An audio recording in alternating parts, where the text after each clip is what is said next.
Assalamu alaikum wa rahmatullahi wa barakatuh mes chers frères et sœurs. Aujourd'hui nous allons parler de la libération de la femme à travers l'islam.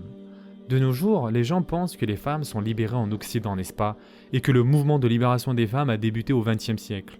En fait, le mouvement de libération des femmes n'a pas été initié par des femmes.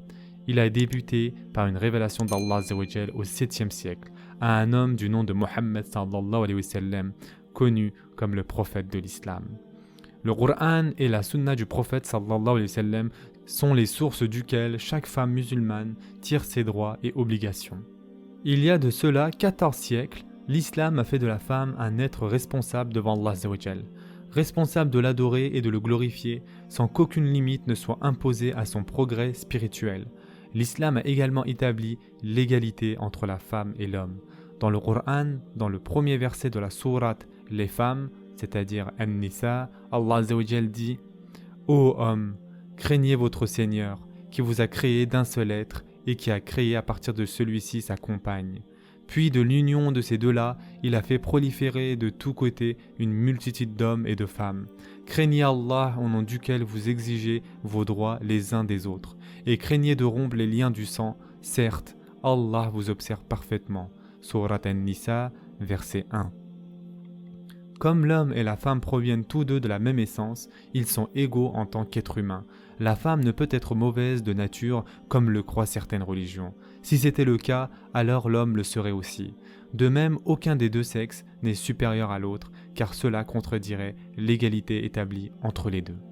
En islam, la femme possède la liberté de choix et d'expression, car elle est reconnue en tant qu'individu. Elle est libre de choisir sa religion. Allah Azza wa Jal dit dans le Coran « Nulle contrainte en religion, la bonne voie est désormais distincte de l'erreur. » Sourate Al-Baqarah, verset 256.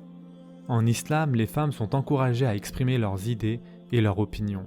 Plusieurs hadiths nous confirment qu'à l'époque du prophète sallallahu alayhi wa sallam, les femmes venaient lui poser des questions directement en plus de lui exprimer leur opinion sur divers sujets religieux, économiques et sociaux.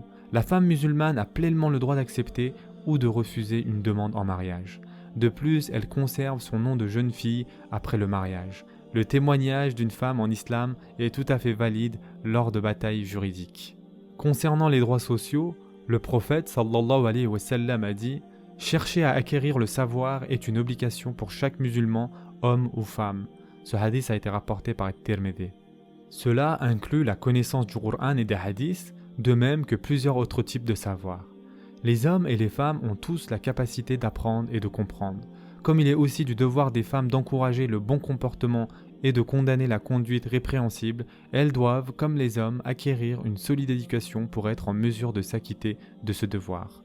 Bien que porter, élever et éduquer ses enfants, de même qu'aider son mari au sein du foyer, soient les rôles qu'elle joue le plus souvent, la femme peut également travailler à l'extérieur de la maison si elle le souhaite, à condition que cela ne l'empêche pas de ses obligations familiales. Tout en reconnaissant leur égalité, l'islam reconnaît également les différences profondes entre la nature de la femme et celle de l'homme. Certains types d'emplois sont plus appropriés pour les hommes, tandis que d'autres font plutôt appel à des qualités que l'on retrouve surtout chez les femmes. Cela ne signifie pas que de l'homme et la femme, l'un soit meilleur que l'autre. Allah Azza wa Jal considère les deux sexes selon la valeur de leur travail, même s'ils ne s'adonnent pas aux mêmes activités. Au sujet de la maternité, le prophète sallallahu alayhi wa sallam a dit « Le paradis se trouve sous les pieds des mères ».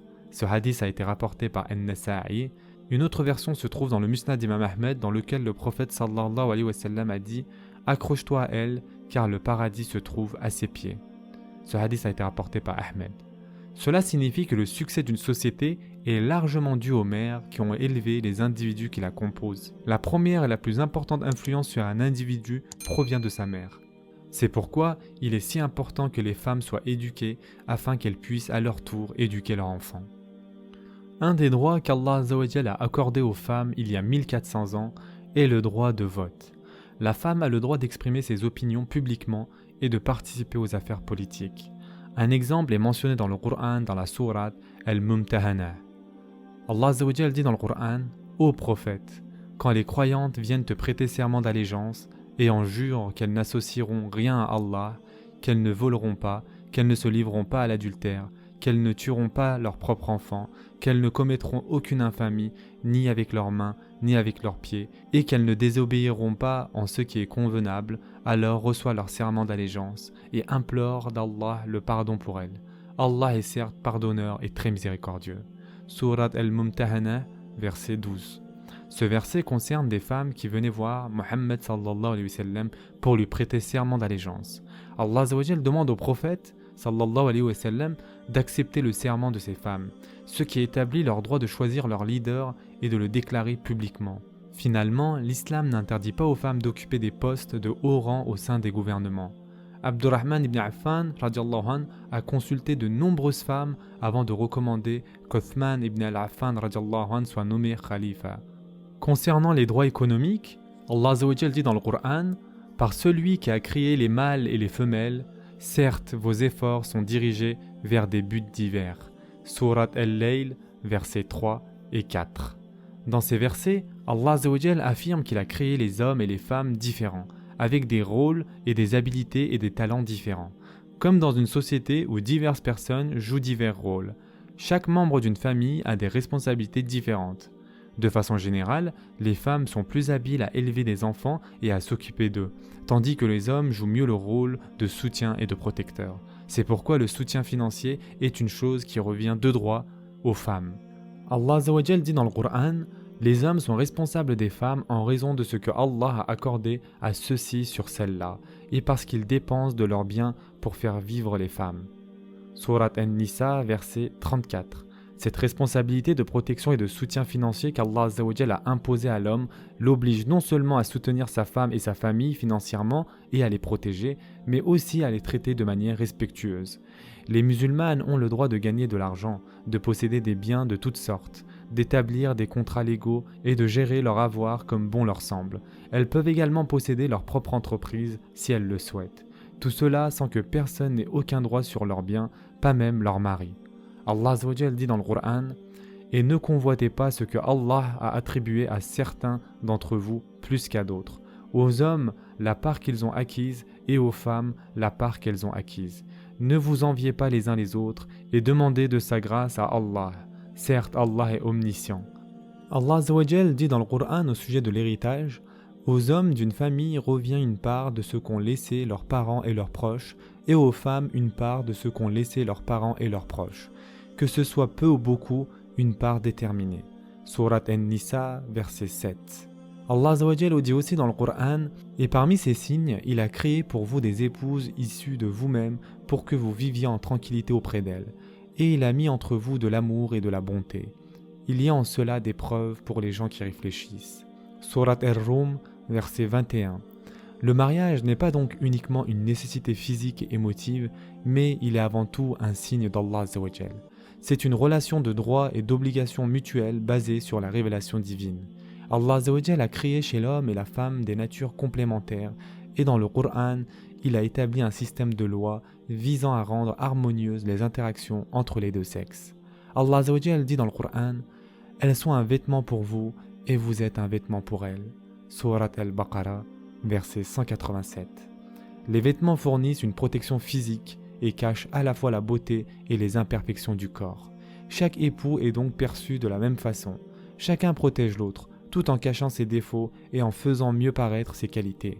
L'épouse musulmane jouit de plusieurs droits, dont le premier est de recevoir un mahir, c'est-à-dire une dot, qui est un cadeau offert par le mari au moment du contrat de mariage et qui est obligatoire pour rendre le mariage légal. Le deuxième droit de la femme est celui d'être entretenue financièrement. Peu importe les richesses personnelles de la femme, son mari doit obligatoirement lui fournir nourriture, logement et vêtements. Il ne peut être forcé toutefois de dépenser au-delà de ses moyens, tout comme sa femme ne peut faire de demandes déraisonnables. Allah azza wa jal dit dans le Coran que celui qui est financièrement à l'aise dépense de sa fortune, et que celui dont les biens sont restreints dépense selon ce que Allah lui a accordé. Allah n'impose à aucune âme que selon ce qu'il lui a donné. Surat At-Talaq, verset 7. Allah azza wa jal a décidé que les hommes seraient les protecteurs des femmes et qu'ils seraient chefs de leur famille. Les droits de la femme dépassent ses besoins matériels. Elle a également le droit d'être traitée avec gentillesse. Le prophète sallallahu alayhi wa sallam a dit « Les croyants dont la foi est la plus parfaite sont ceux qui ont la meilleure conduite. Et les meilleurs d'entre vous sont ceux qui sont les meilleurs envers leurs femmes. Ce hadith a été rapporté par At-Tirmidhi. Allah Azza wa Jal, dans le Coran, dit qu'il a créé des compagnes pour les hommes et qu'il a mis entre eux l'amour, la bonté et la tranquillité. Les hommes comme les femmes ont besoin d'un compagnon ou d'une compagne de vie, tout comme ils ont besoin de combler leurs besoins. Le mariage est tout désigné pour cela. Les droits viennent avec des responsabilités. Les femmes ont donc certaines obligations envers leur mari. Allah Azza wa Jal dit dans le Coran: les femmes vertueuses sont obéissantes et protègent ce qui doit être protégé en l'absence de leur mari. Surat An-Nisa, verset 34. La femme doit garder les secrets de son mari et protéger leur vie privée. Ce qui se passe dans leur intimité, de même que les fautes du mari, rien de tout cela ne doit être dévoilé aux gens de l'extérieur, de la même façon que le mari doit toujours préserver l'honneur de sa femme. Les femmes doivent également, du mieux qu'elles le peuvent, protéger les biens de son mari en son absence. Elle doit gérer le foyer de façon avisée afin d'éviter les pertes ou le gaspillage. Elle ne doit pas laisser entrer dans leur maison des gens que son mari n'aime pas, ni engager des dépenses que son mari désapprouve, dans la mesure où il s'agit de son argent à lui. Elle est autrement libre de dépenser son propre argent à sa guise. La femme musulmane doit savoir coopérer avec son mari. Cependant, il ne peut y avoir coopération avec un homme qui n'obéit pas à Allah Azza wa Jal. Dans ce cas, elles ne doivent pas répondre à ses demandes s'il exige d'elles qu'elles fassent des choses illicites. Le mari ne doit d'aucune façon profiter de sa femme. Il doit plutôt être à l'écoute de ses besoins et avoir son bonheur à cœur. Pour conclure, Allah Azza wa Jal dit dans le Coran: il n'appartient pas à un croyant ou à une croyante, une fois que Allah et son messager ont décidé d'une chose pour eux, d'avoir encore le choix dans leur façon d'agir. Et quiconque désobéit à Allah et à son messager s'égare de toute évidence. Surat Al-Ahzab, verset 36. Il y a de cela 1400 ans, Allah Azza wa Jal a donné à la femme musulmane un rôle, des devoirs et des droits dont bien des femmes ne jouissent pas, de nos jours, même en Occident. Ces droits et ces devoirs viennent d'Allah Azza wa Jal et visent à maintenir un équilibre au sein des sociétés. L'islam est véritablement un mode de vie complet, mes chers frères et sœurs.